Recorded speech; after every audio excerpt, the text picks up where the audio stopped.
Welcome to the Restoration Pros Unplugged podcast. In each episode, we're going to bring you insightful interviews and discussions with top restoration industry leaders. We're also going to delve into their business, the strategies that made them successful, and most importantly, the valuable lessons they've learned along the way. I'm your host, Clinton James. I'm also the Chief Marketing Officer at Water Restoration Market. We're a digital marketing agency dedicated to helping restoration companies nationwide secure more high-value water jobs. Now, this show, it aims to provide you with the knowledge and tools you need to excel in the restoration industry. So sit back, relax, and enjoy the show.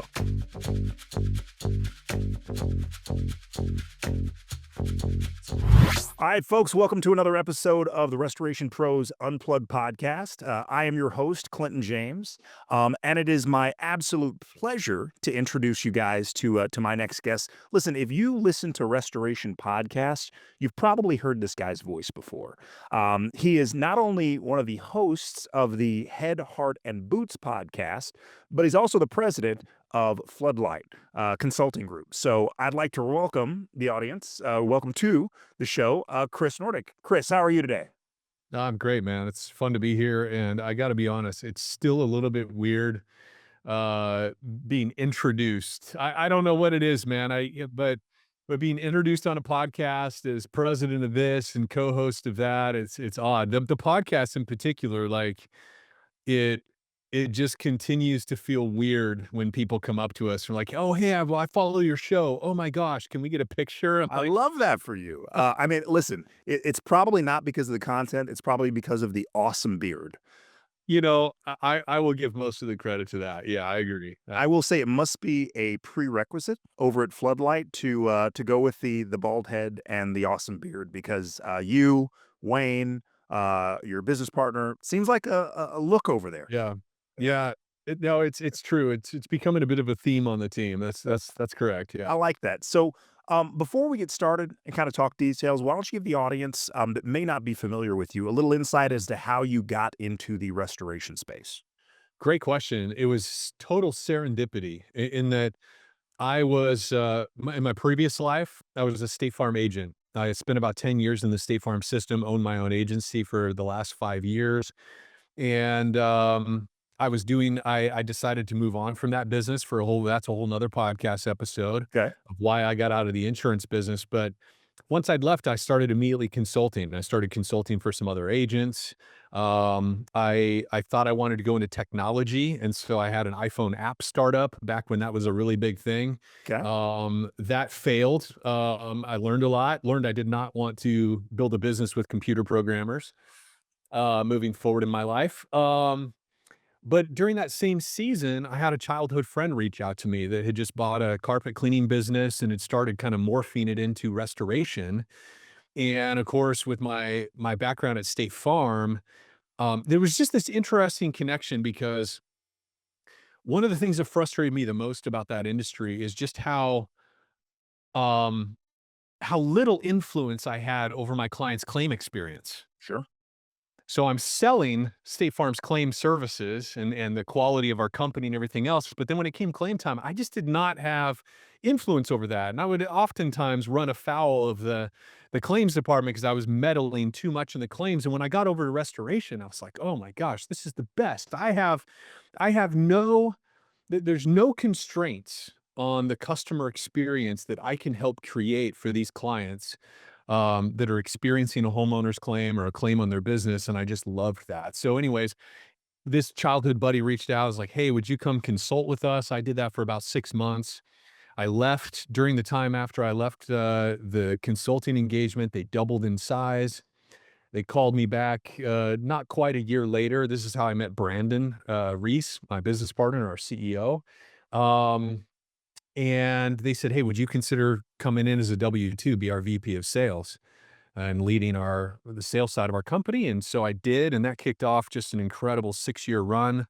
Brandon and I built that company together up to a multi-site business and it's transitioned it really from residential to mostly residential to a commercial service company. And it was just an incredible ride.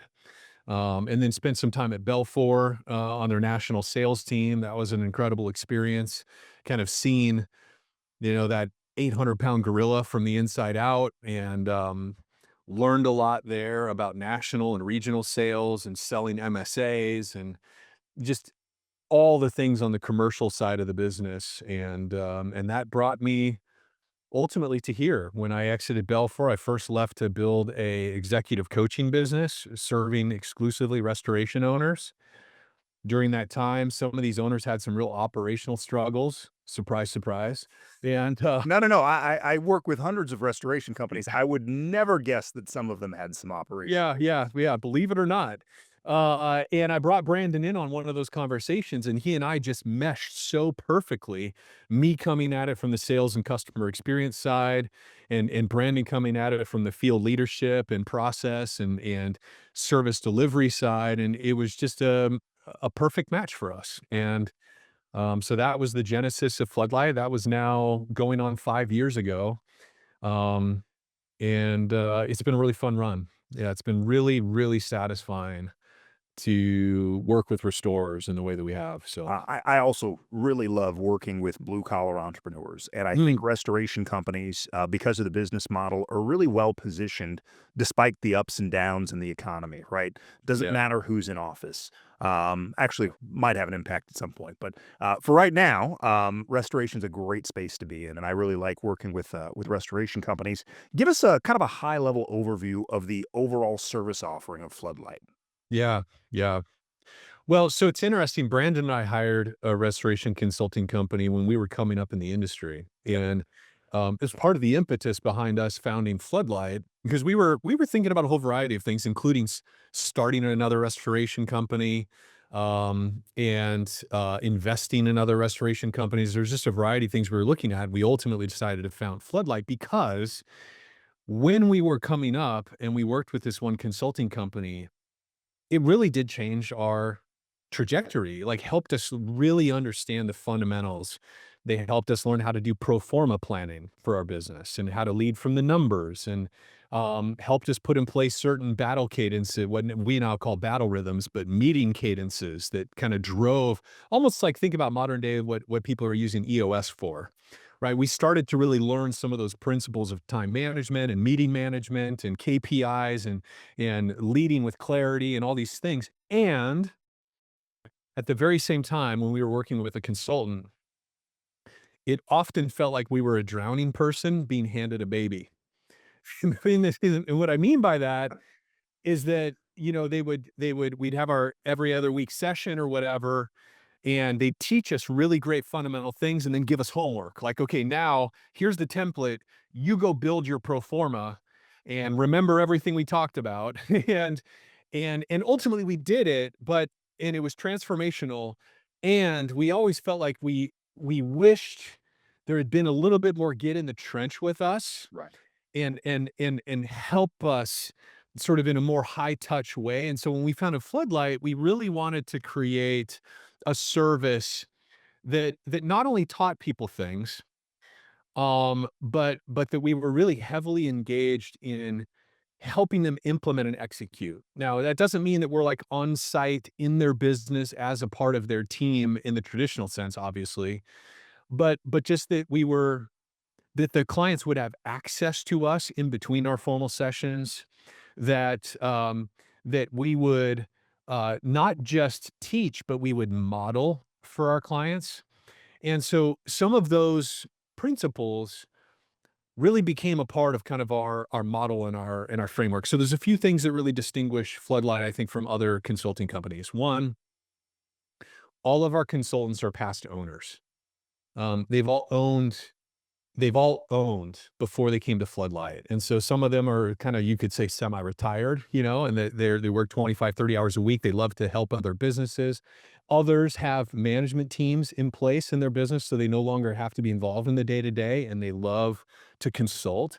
But they all have that past experience being in that owner seat, and we think that that holds a lot of blue sky value, right? Because 100%. for our owner clients, it's like they're basically bringing on a battle-tested business partner to their company to come ride shotgun with them as they build what they're trying to build without giving up any equity for a fee, right? Yeah. So that's part of it. The other part of it too is that we take a very tailored approach. I think sometimes people can feel like when you say consultant or coach, people have a real canned view of what that is. And so did we. And I think what we found is in order for us to have maximum value for our clients, we have to have a tailored approach where it's like we look at every business individually. We have an assessment that we built with a strategic partner. We call it our business health and value assessment that actually gives clients a snapshot in time of what is their enterprise value based on their financials and what is the overall business health right now across 6 different areas of health. And that becomes a starting point for us. So as we create tailored roadmaps for them every quarter, we can look back at their first business health and value assessment and we can update it and we can say, okay, how much has their actual value of their business grown in the last quarter based on the initiatives that we undertook? And how has the health of the business also matured? Hopefully, right? Every single quarter we can chart progress.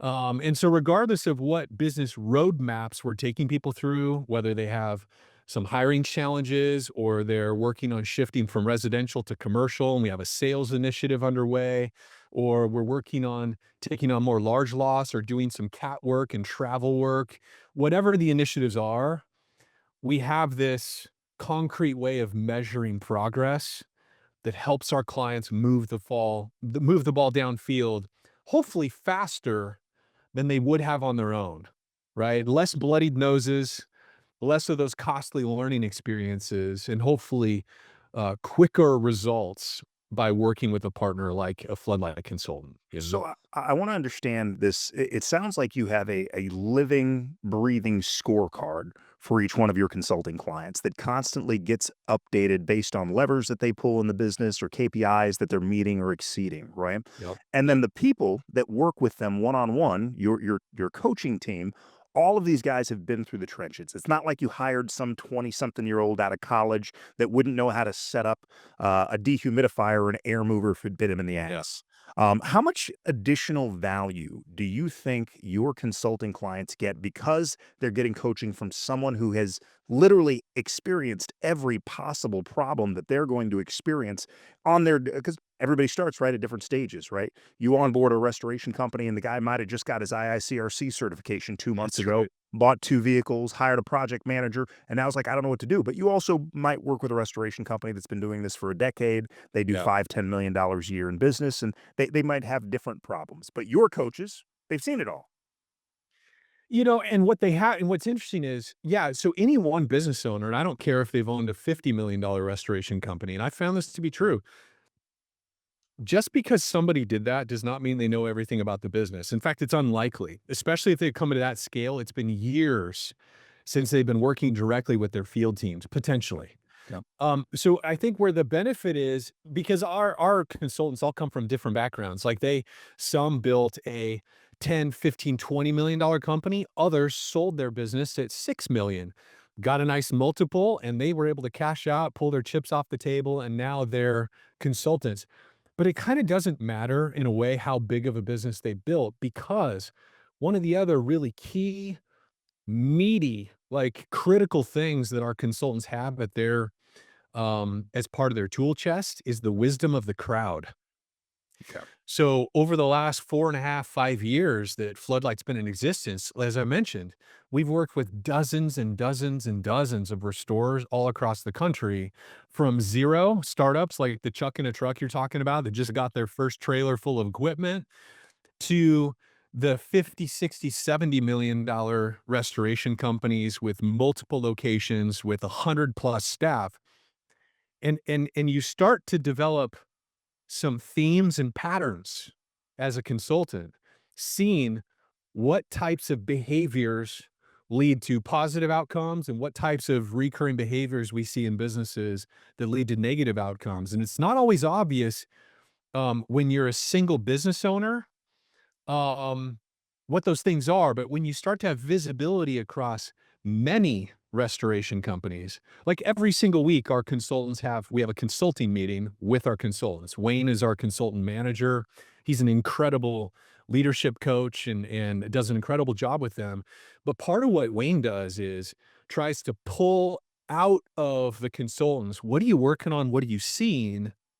For the benefit of all the other consultants in the room, so we can start to take some of those learning experiences and observations and apply them with all of our other, clients. And I think that's perhaps the greatest value of hiring a consultant in general is and I don't know, I think some companies to a different degree are able to do that or focused on doing that. But we see that as a big part of the value is taking that wisdom of the crowd and always augmenting our own personal experience as consultants with what we're hearing and seeing right now from all of our clients across the country. So I think in some ways that's even more powerful than the fact that they've owned, but you can't really have one without the other, you know? It's like they know part of the wisdom of the crowd is it's their owner experience that tells them if a piece of information is relevant or valuable to even know to bring it to one of their other clients, you know?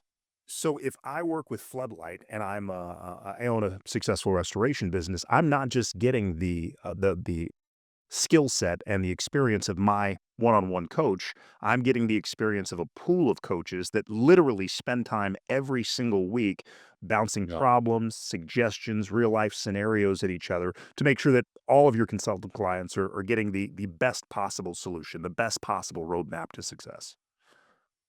Yeah, it's really true. And it's a people business, so we're always evolving with that. It's like, how do we because this is a skill. This is the other thing we learned. In fact, our mission statement is we take entrepreneurs and we make them consultants. So that's like when we were getting internal clarity, we did our one-page strategic plan as a business. So maybe some of you read the book Scaling Up. Part of the Rockefeller habits. Anyways, the one-page strategic plan, we started doing that in Q1 with our company. And part of that exercise is internally saying, what is our real mission? Like, what do we do here at Floodlight? And ultimately where we landed on is we take entrepreneurs who've owned and successfully run companies and we turn them into consultants, which is really a different skill. It's like being a consultant is different than leading a bit like showing other people how to lead a business is a different skill than leading a business. Um, which to be perfectly candid was a bit of a surprise to Brandon and I when we first started out because we'd had quite a lot of success operating in the industry and then starting a consulting company turns out is a different skill set. And it's why, my father was a teacher, my grandfather was a teacher. And so I've always been particularly sensitive to the line that all of us have heard and maybe some of us said, which is those who can do, those who can't teach. And it's like, it's what I've learned over time. I think there can be an element of truth to that. I think sometimes people gravitate towards the teaching role because they don't want to do the hard work of figuring out the do. Okay. Sure, that does happen.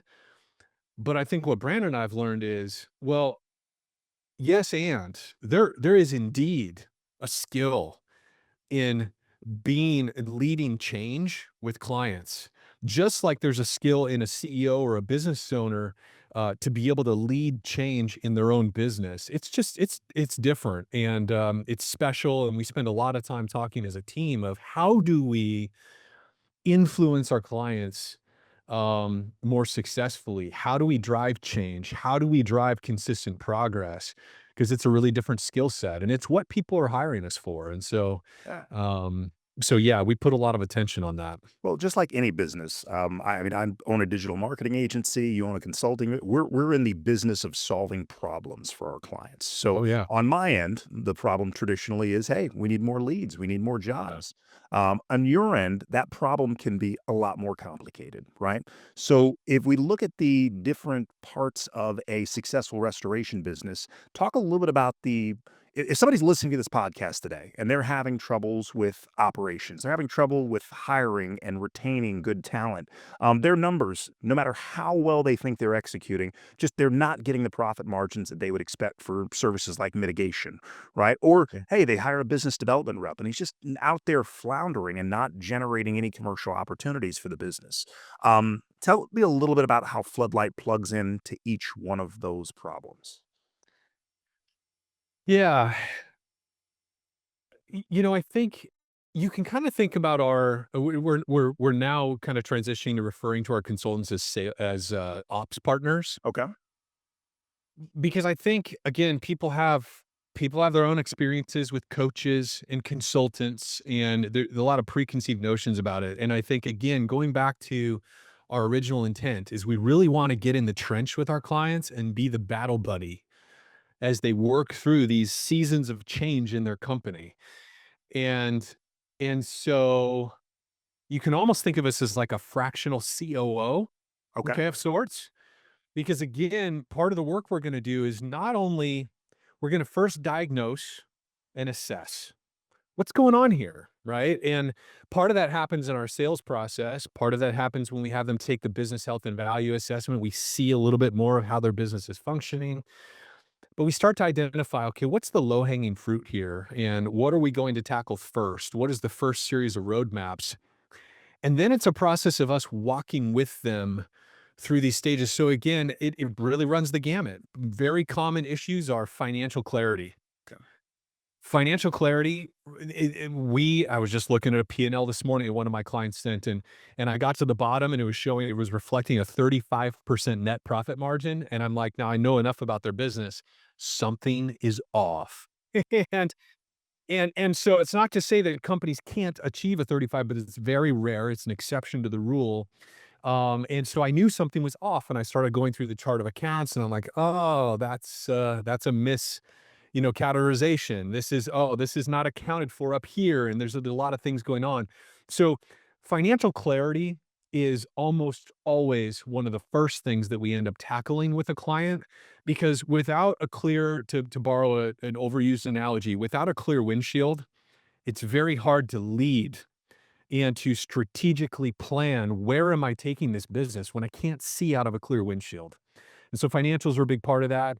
Certainly, sales operations is another thing that owners are not giving the proper attention to their sales function that they need to. And we'll talk here a little bit about Floodlight Sales Partners and that fractional offering, but even just in our consulting, helping people establish specific methodology and framework for managing sales, whether it's the owner that's performing that function or they have a single sales rep perhaps. How do you really even manage the sales function of your business? Inevitably is something we do a lot of work with. And then the other thing too, that I mean, I could go into a whole bunch of minutia of all the various roadmaps we tend to tackle first with people, but operational roles and responsibilities.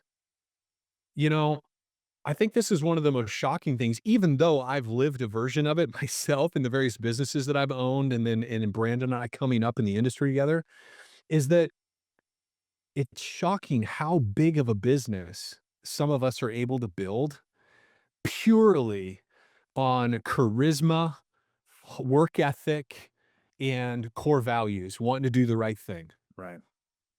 But at some point, there's a ceiling to that. You don't meet many billionaires today or hear them in interviews. You don't meet many successful owners who have a 15, 20, $30 million business that are still operating on charisma, hustle, and values. It's not enough. At some point, it's not enough. Now, those three things will inform ultimately your strategy, your approach, the accountability. It'll inform all the other important things, but at some point, people have to dig in, and that's a lot of what we help people do. And one of the first things is we get in, and what we see is a number of people wearing a lot of different hats, but the business is moving so quickly, it's really hard for them to discern, okay, how do we slow down or stop long enough to sort of realign people in their own separate swim lanes so that they can be solely focused on this function and really own it. Like helping business owners, whether they've got 9 employees or 90, a lot of what our consultants end up doing with clients initially is just getting clear swim lanes established. Like, okay, this is what your mitigation manager, this is what the leader standard work as a mitigation manager is. This is what you're responsible for. This is your domain of expertise and authority. So many of the small companies, and it isn't just small companies we work with, there's people are wearing so many different hats, it's hard to hold people accountable to any one thing. Yep. And they don't realize that that's slowing them down or costing them money and or burning out their people. Because when we don't know what we're accountable for, or we're just accountable for everything or a number of things, it's impossible for any of us to perform at our very best. And that's true of owners as well, right? So that ends up being a big function is just in some cases, we're helping people create their org chart for the first time and think through, what am I asking this person to do? And then, of course, the second level is, what am I judging them by? And then, what cadences of conversation and inspection am I doing to hold them accountable to achieving those things? And just that alone, holy cow, really greases the wheels for all the other good things that you need to change and implement in your business, you know? I like that. I'm a big EOS guy. We use it in my agency. And one of the things that was really important to us when we actually started carving out those roles is the only way we can assess whether we have the right person in the right seat is Oh, to have man. a clear understanding of what we expect them to do in that role, Yeah. right? And in restoration companies specifically, especially guys that went out, used to be general contractors or project managers for another restoration company, they tend to hire family members, right? And while Mm, they'll be the people in those seats that will get them to a certain level, at some point you have to assess the talent that you have and make sure that they're in a role that allows them to shine, but also drive the business forward, right? So 100%. that's got to make for some difficult conversations that you guys have with some of these business owners. It's so hard, and yet it's so fun, though, because when people finally make the move and they break through, they let that person go or they reassign them to a different role or whatever, it always is met within days sometimes or weeks. It's like, "Whoa, I should have done that 6 months ago. Whoa, I should have done that 7 years ago." Right?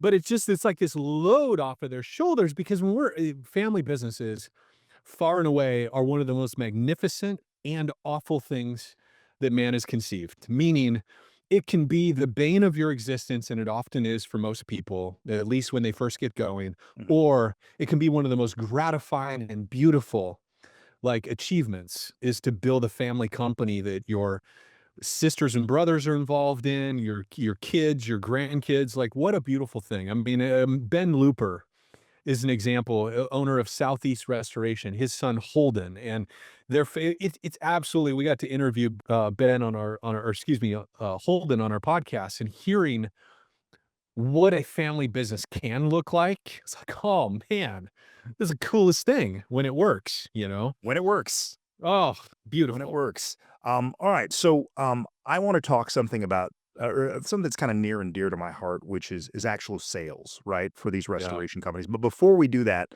I'm sure there's somebody that's sitting in their truck right now, or they're sitting in the office watching this on YouTube, thinking, "Man, I have those problems. Wow, it'd be great to Mm, get a third party in to help us assess and help us come up with a roadmap or a game plan to move forward." sure. Before we talk a little bit about Floodlight Sales Partners, tell the audience if they're listening to that and some of this stuff is ringing true, what's the best way for them to reach out to you and the Floodlight team? Oh, yeah, awesome. Well, you can find me on LinkedIn, Chris Nordyke, and that's pretty obvious. And direct message me there, and we'll schedule some time to talk shop. You can go to floodlightgrp.com and click around there, look at some of our stuff, and then ultimately do a request to get on a call. You can also just email me, Chris at floodlightgrp.com.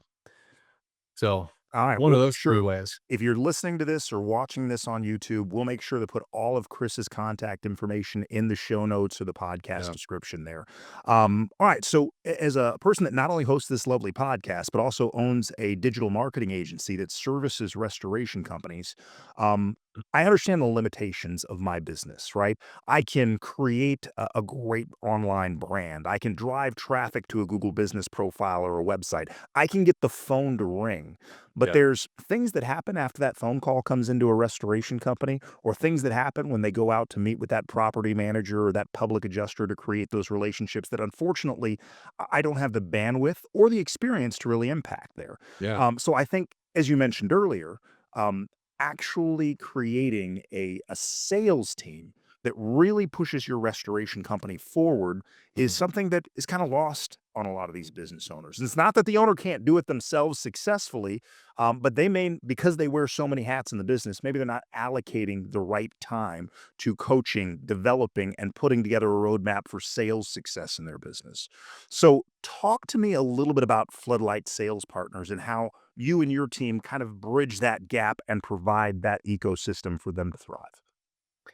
Well, first of all, it was really demand driven that we started this part of the company. I think that a lot of owners, especially after the last 2 years of decreased claim volume, residential claim volume, and of course the continued proliferation of TPA programs and middlemen in our industry, negotiating the relationship between carriers and clients and how we get our work and stuff. Everybody, I think, and their brother and sister are trying to figure out, how do I diversify my business to where I'm not as reliant on TPAs, Google, all the things, right? Yes. Like, I want to be strategic. Any entrepreneur that's done this multiple times knows that, okay, digital marketing, a key foundational element for my business. Absolutely need to have that totally dialed in. And so thank you to Clinton James and other quality companies like yourself that help us do that, right?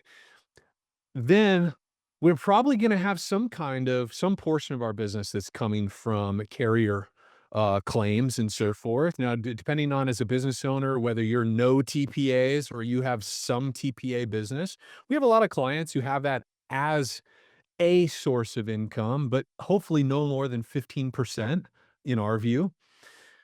And so then where are you gonna get the rest of the business? You gotta hunt for it. You need a sales organization.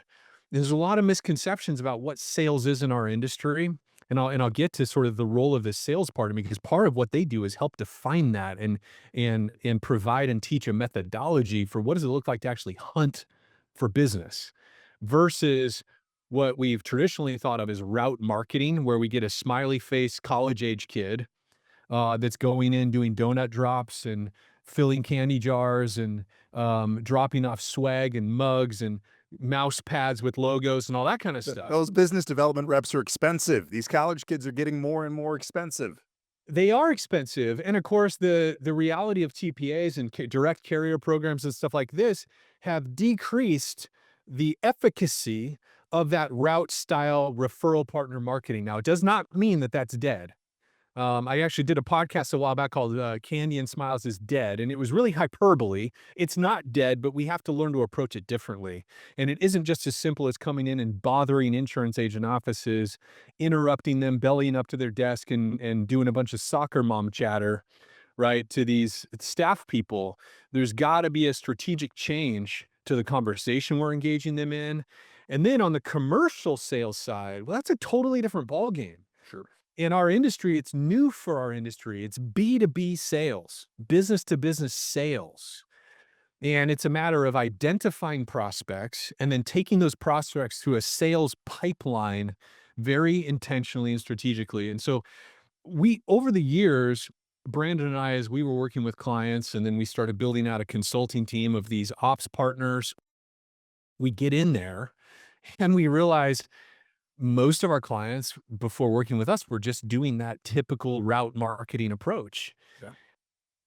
And so over time, they started to ask us, because they weren't getting the results they wanted, especially versus the spend for the salaries and all the happy hours and things and the trade shows. They weren't satisfied with the direct results they were getting. So they came to me, because I'm kind of the sales guy between us. Hey, Chris, what if you just worked with our sales team? We'll pay you more. We're happy to. And and it was like, Brand, I didn't have the time because we were so busy consulting clients directly and doing workshops and stuff. But over the last year, we've been building out this model and also building a talent pipeline of two primary attributes. So our sales partners have two primary attributes. One, they've been successful individual producers selling restoration, not an adjacent service, not temporary housing for disaster recovery, but they've been selling restoration services, and they've led teams and mentored, managed, and developed teams of restoration sales reps. And by the way, that profile very hard to find. And people listening to this podcast, no doubt some of them have been at a scale where they've tried to hire a director of sales or a VP of sales. Sure. And the problem is and many of us who've owned other businesses recognize this, a great salesperson does not always make a great sales manager. Michael In Jordan would fact, be a horrible coach of an oh, NBA team. yes, exactly. And so there's some pure leadership you can get out of those high flyers, and Michael Jordan proved that as well. He was a great team leader, but he coach? Absolutely. No. And I think that's because the disciplines required to be a great manager, right? To be kind of incrementally growing and developing people's skill and holding them accountable to a plan, et cetera, et cetera. Like, oftentimes great salespeople are very impulsive. They're very impulsive. They're not linear thinkers. They have an action bias. There's just a lot of things that I've learned to look for in salespeople that make them terrible managers, but great individual contributors. And so, anyway, we've kind of found those unicorns. We have 3 of them on our team now, and we're getting ready to hire and recruit a 4th. But we found these people that have enough of a linear orientation, that they can take their people through a process of development and hold them accountable while still having all of their own battle stories, stories of rejection, stories of being new to restoration sales, right? Stories of taking their clients through the pipeline and handling objections and learning what are the great questions to ask that open the door, all that stuff. Because if you've got a manager that hasn't really sold at a high level themselves, they're never going to gain the full trust and credibility of their team. 100%. You know, they're not going to trust their advice in the same way that when they can tell the stories of when they dealt with that prospect and when they encountered that, it's just really powerful. So we have these sales partners, and what our sales partners do, there's kind of 2 scenarios. When we step in to manage an existing team of sales reps, one of the first things we do is we create a sales blueprint for each person on the team. Okay. And so the sales partner is working both with the input of the owner. Hey, I want to be commercial focus, residential referral partner focus, whatever the focus is of the owner. Obviously, the sales partner is bringing that intentionality to the sales plan with the rep. Yeah. But then with the rep, helping them identify within their local market. Okay, what are the verticals that we're going to chase? What's the mix of referral partner development and commercial verticals, direct commercial sales that we're going to do and prioritize? Okay. What are the association groups and networking functions that we need to embed ourselves in to build a presence in those markets, right? And to start to build affinity and start to build relationship with these prospects and people. Um, what's our budget for spending? Right? It's like I can't tell you how many restoration companies have sales reps out there that are just spending willy-nilly and submitting expense reports. And it isn't until Q3 where they realize, oh my gosh, you're $4,000 over budget, Johnny. You can't spend anything for Q4, right? Rein it in, bro. That are just sort of reactively managing their sales team. So we build that into the very first core initiative is build a sales blueprint, an individualized sales plan. And then the last part of it is what are the daily, weekly, monthly activities that need to be prioritized in order to achieve the results we're looking for. Okay. And then that blueprint becomes the North Star for their weekly one-on-ones that they hold with every single rep on the team. Oh, wow. Um, That's a lot of one-on-one communication with each one of those clients. It is now. I kind of miscommunicated there. So one of the unique things about Floodlight Sales Partners is for all the people listening that have just one sales rep, Mhm. we can actually provide them a sales partner for just one sales rep. It's something very unique about our model. So we work with large teams. We have a team in Florida right now that has 7 sales reps that we're leading and managing. And then we have a number of clients that are in that 0 to 5 million. They just have one. And so we'll manage one. When we switch to multiple sales reps, we actually switch to an A-B schedule. So where week A is one-on-ones Mhm. with all the reps on the team, and then week B is the team sales meeting that the sales partner holds. And that's team sales meeting is equal parts reporting, celebration, and training and coaching, oftentimes role playing, as you might imagine, with the team. So the sales partner actually is dialed into the actual KPIs that they establish. So they know if the activity is taking place on behalf of the salespeople in that organization. We actually built a software tracker, a web-based tracker that we use in conjunction with our owners. They have access and can see the activity of each person on their team. And so we have all these KPIs and activity indicators built in. We call it our 100-point week. Okay. And the 100-point week takes into account all of the nuanced type of behaviors and activities that a restoration sales rep would partake in. Okay. Um, and so it's kind of fun because then it also builds a bit of a competition. Hey, how many points did you get this You week? got to Kind of thing. gamify it for salespeople. Right. 100%. But it's also a great coaching touch point of, hey, wow, it was kind of a low week last week. You only have 46 points, talk me through it. Right. So it's kind of a North Star that lets us know how well they're doing and also what we can expect. Because what we know through our experiences, it's very difficult to project sales, to do sales forecasting in this business because of the nature of it. Sure. But we can, to a degree, based on the inputs of that sales rep. How many sales meetings are they generating over the last, rolling 12 weeks? How many cold calls, how many new business touches, we call them fresh contacts, have they been doing reliably over the last 12 weeks? That gives us an indicator of what we can expect on the back end. And so we're really religious about tracking those KPIs. Because it's one of the only things that you have absolute control over, 100%. right?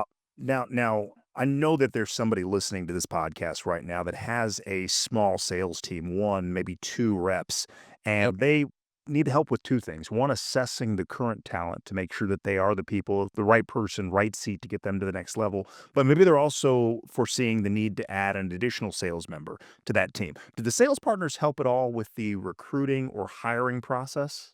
100%.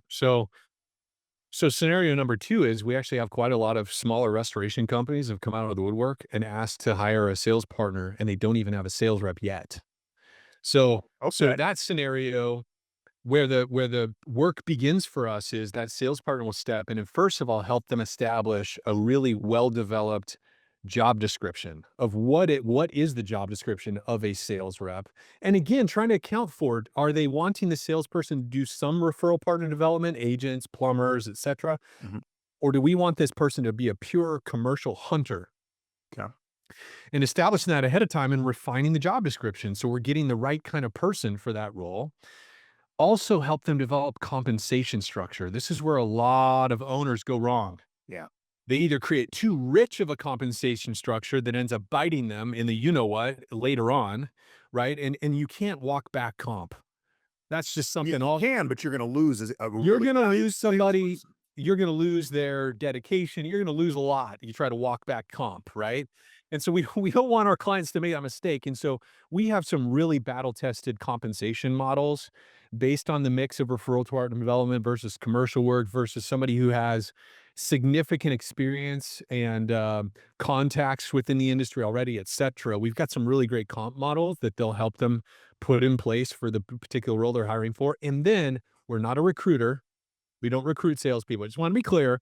There's plenty of great people in our industry that do recruiting, but we will engage absolutely in the hiring process. Okay. So that sales partner will sit in on interviews with the owner. And the beautiful thing about this is not only is this a turnkey service that solves a problem for our clients, but if they pay attention, they're gonna learn along the way, right? Because that sales partner is gonna sit in on the interviews, drive presumably a lot of the questions Mhm. that they've learned to ask, having hired salespeople of their own many times. But they know what to look for. probably better than most owners typically do. Sure. And then when they make the hire, that sales partner is going to drive the onboarding, which is another key deficiency in this business and probably all service verticals is we don't train our salespeople enough. And part of it is because as owners, many of us, if not most of us, came up in the trade craft. We came out of the trade craft. We we sold naturally, but nobody ever taught us how to sell. Right. Many of the owners in our industry never had any formal sales training, former sales jobs, and so they really don't know how to onboard a sales rep. And they think that the best training is just getting out there and doing and getting the reps. That's right. And they're wasting great opportunities because they're Yes. floundering those opportunities. That's exactly right. And here's one of the other touch points, though, going back to your question, which is our sales partners, their whole job is to help lead, grow, develop the team and produce results with the team.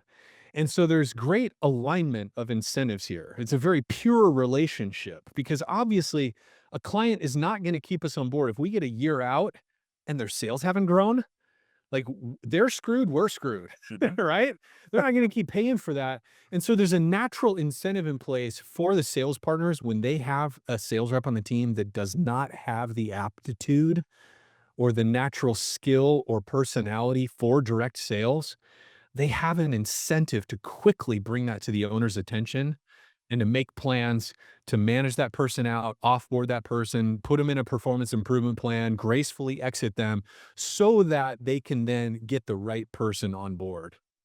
That's really, really important. The other thing I would say too is, and this is something that we, because of our ops consulting background, we found is mission critical and it's a big stumbling block and bottleneck for a lot of businesses trying to grow is that inevitably when our sales partners start working in the business, there's going to be issues with the service delivery.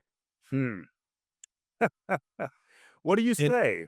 We and that's a we bring on all these accounts, and when it comes time to fulfillment, there's going to be some challenges. there's going to be some issues. And so part of what we've tried to do with our price point of our service is at least create the opportunity for most restaurants, not all. Some people are too small, they can't afford to bring on a consultant like us. But our pricing is right that people can pair up these two services, have a sales partner leading their salesperson, and have an ops partner working with them to develop and refine the systems, processes, and people in the business to execute in a very consistent and reliable way. Because I wrote an article about this and people can find it. It's called The Number One Reason Why Sales Reps Fail and What to Do About It. It's on CNR magazine. It's really a great article. I put a lot of blood, sweat, and tears into it, both in learning what I needed to write that article, just the constant bloodied noses over the years of doing this wrong. But what Brandon and I have learned is the number one reason why sales reps fail in this business is because they lose conviction and confidence in their team's ability to deliver on what they're selling. Oof. Period. End of story. Okay. Now, there's exceptions to that, and obviously, there's a ton of nuance. There's a lot of other reasons why salespeople maybe don't have the right profile. They don't have the right internal wiring to be successful or long term at a high level in sales. Sure, yes, sometimes we have the wrong people, and like I said, the sales partners they're tuned in to spot that when they see somebody who has call reluctance, when they see somebody who is prefers to work from home. It's like okay, we That's got red the flag. wrong person here, right? But outside of that, the overwhelming reason why sales reps return mediocre results or leave or fail and get fired, it's because something has happened in the service delivery or they've seen or observed a pattern of dysfunction in the service delivery within that business that they don't feel motivated and compelled to get out and make the cold calls because they're afraid of what's going to happen when a job actually comes in. Wow. And this is the gospel truth. And so there's a real dance that we do at Floodlight with some of our best customers where we're helping lead productive change and development and refinement of their processes. And like I mentioned at the outset, clarity in terms of roles and responsibilities, all that stuff is so critical to doing a consistent service delivery, which then fuels the confidence and conviction of your salespeople to want to go out and want to find the next customer. But the moment that comes out of balance, and this is the hard thing I think for some restorers to really own, is it only takes one time of a job going sideways, of somebody skipping parts in the process, somebody winging it with their document package, and then we're not able to collect, and then the customer gets upset. It's like for things to go awry, it only takes one time to start to erode and fracture the confidence and conviction of the sales rep. Now, that doesn't mean we can't come back from that. It just takes good leadership behavior to embrace the feedback of the sales rep, do an after action review with the team, and then communicate back to the sales rep of, hey, here's what broke down. Here's what we learned about that job and why it went sideways. And here's what we're going to do to try to make sure this doesn't happen again. And then most sales reps are like, hey, I get it. Nobody's perfect. But oftentimes we're not functioning that way in our restoration companies. And that's part of, I think, the value, particularly if somebody's inclined to hire both sides of our business, how those two can work together to really accelerate, right, the growth of the company. Is you're dealing with both challenges. Yeah. And you have to simultaneously, I think, in order to really grow successfully as a restoration company. It's both and. I think the message you just said is good for any business, not just even home service businesses, right? This is the reason that that sales reps fail in every industry. Yeah, you're right. You're absolutely right. Yep. Chris, this has been really powerful. I know there are people, again, that have been tuned in, listening, that are interested in kind of both components of your business there. Tell them one more time, if they're interested in having a conversation with you and your team about both a ops partner and potentially a sales management partner, how should they reach out to you? Yeah, awesome. Just, Chris at floodlightgrp.com. That's floodlight, Light, light. Floodlightgrp.com. Also, find me on LinkedIn or go to our website, floodlightgrp.com. We've tried to do a really good job there. There's a lot of intro videos, explainer videos there. There's customer testimonials. But just reach out to us, and I'll tell you my sales process. Here's what people can expect. Okay.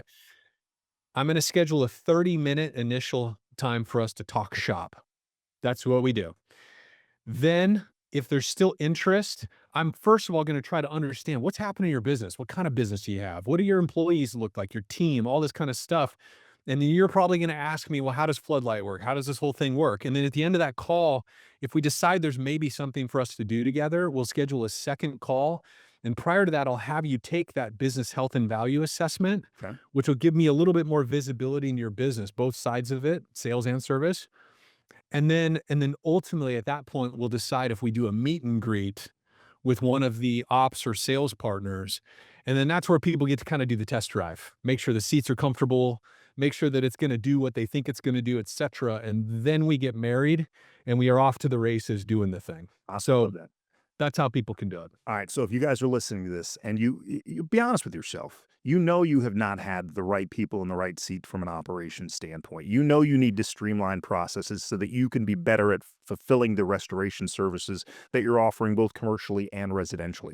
And take a look at your sales team. Are they actively out there growing that commercial business for your restoration company? And if there's some holes or the answer is no to any of those questions, Chris and the team over at Floodlight will be a great partner. Chris, I really appreciate you bringing so much value and joining us today on the podcast. Thank you again for being with us.